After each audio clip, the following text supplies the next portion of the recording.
Vase Ganda nalungkot sa pagkaka-evict ni Clarice sa PBB.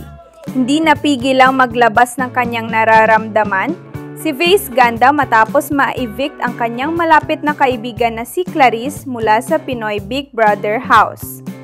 Sa isang emosyonal na post sa social media, ipinahayag ni Vase ang lungkot at pagkadismaya sa naging resulta ng eviction night kung saan isa sa mga pinaka-close niya sa showbiz circle ang napaalis sa bahay ni Kuya. Ani Vase sa kanyang post na agad nag-viral sa social media.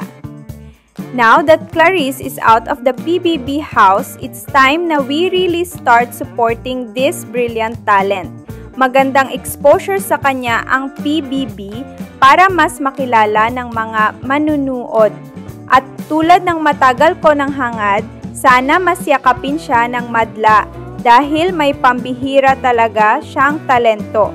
Di man siya ang maging big winner. Sobrang proud ako sa kanya, walang nawala, di ako nang hihinayang. May inani pa. Mas dumami ng lubos ang naniniwala at humahanga sa kanya. At ang panalangin ko ay magtuloy-tuloy na ang magagandang mangyayari sa career niya.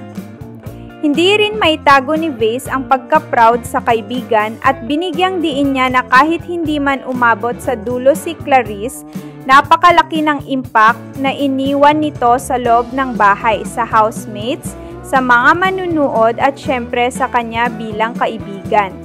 Matatandaang ilang beses na ring binanggit ni Vase sa It's Showtime at sa mga interviews kung gaano niya kamahal at hinahangaan si Clarice.